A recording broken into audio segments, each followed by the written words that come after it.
There are new concerns from parents about possible long-term effects of remote learning on our kids. Ellen Galinsky is the Chief Science Officer and Executive Director of Mind in the Making at the Bezos Family Foundation. She is also the author of Mind in the Making, the 7 Essential Life Skills Every Child Needs. Ellen, thank you for joining us tonight on NewsNation. It's nice to talk to you. Pleasure. It's a pleasure to be with you. So I understand that you did a national study that was representative of kids from about 9 years old through 18 years old pre-COVID, and then you went back and you talked to these kids and their parents after the virus. Talk to us about what you found in terms of school engagement right now. It was really important we had a natural experiment to find out what's happening. And we found overall that school engagement is dropping very radically. And that's important because school engagement is listed to all kinds of good things. But within that drop, we found that some kids' school engagement is staying the same, some kids it's increasing. And so our question was why? And we began to look at what kinds of experiences young people are having during the pandemic when they're learning at home and what kind of support they're having. And we found that some of these make a big difference. For example, the simple thing of feeling that you belong, having teachers welcome you and know who you are and care about you really was very big in stopping the plunge in school engagement. And I feel rather than, a lot of times this is talked about as learning loss and then learning recovery, I think that that's the wrong name because I think that in fact, we don't want to go back to what we had before. The learning recovery, we weren't doing so well at some things like trying to stem the opportunity gap. And I think we need to talk about learning renewal. That is, take the lessons of what worked during the pandemic and begin to apply them when schools begin to reopen.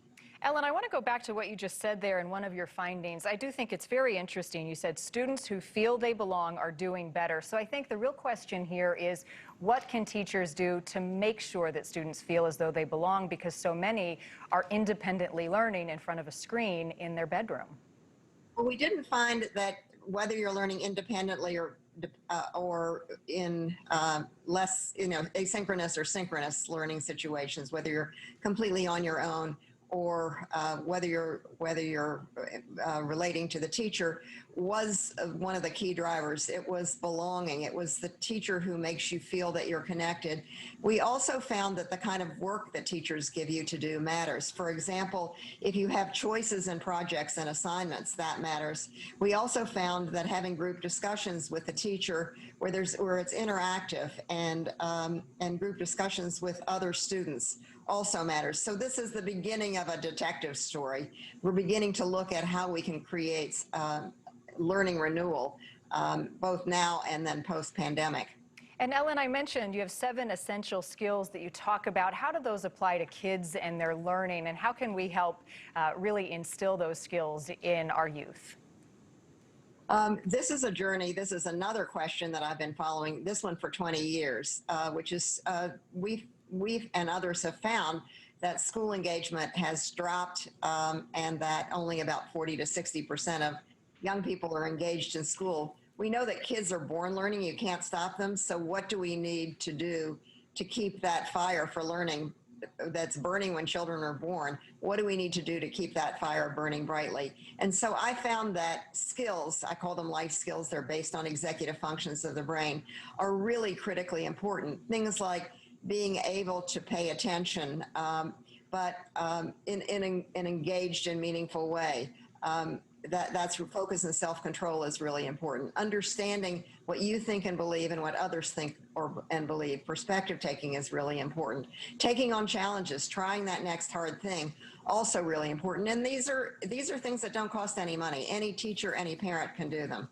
And I know that, Ellen, you surveyed parents as well. Before I let you go, what is your advice to parents? Because I know this time is difficult for kids learning, but it's also pretty challenging for us as parents to navigate and assist our kids in that learning environment. So what feedback did you get and advice can you give? I think the important thing is to have some time with your child during the day that's your special time. That's what kids really want.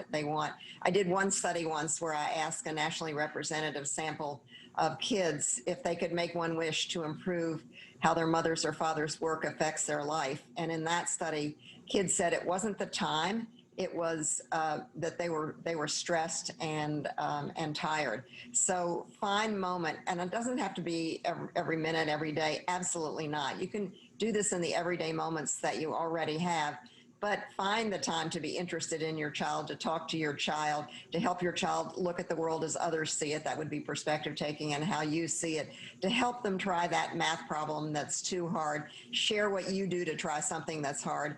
And I think the most important thing that parents can do is to help their kids be self-directed learners. Find what your child's passion is, and then build on it. It may be Minecraft, it may be playing drums, it may be math, it may be all kinds of things. Don't be judgmental about it. Find it and build on it and add to it in ways that get your child involved in learning. That's the most important thing we can do, which is to keep our kids engaged in learning. Oh, and make it fun and make it a partnership. Ellen Galinsky, thank you so much for your time tonight. Pleasure. Thank you for having me.